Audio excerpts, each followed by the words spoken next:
If you're looking to sell a craft, try making these easy rustic pumpkins. You'll need 2x4s, sticks, paint, wood glue, and a fastener. I'm using 3-inch drywall screws. For the large pumpkin, you'll need one 6-inch piece, 2 8-inch pieces, and one 10-inch piece. Sand to remove rough spots.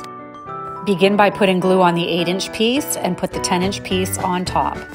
Because I'm working with scrap, I make sure the nicest parts of the board are facing forward. Then I pre-drill and attach with a screw. For this first part, make sure you don't put your screw too far through so that it protrudes at the bottom. Repeat the steps using the other 8-inch piece. Stagger your screw as to not hit into the one below it, and also be mindful of where you'll be placing the stem on this 6-inch piece. You want to get that screw in the very top center. Wipe off excess glue, then paint. Then cut 3 to 4-inch pieces as stems and secure with glue. After that's fully dry, you can embellish any way you'd like. I used twine, and really on the white ones, I liked it just as is.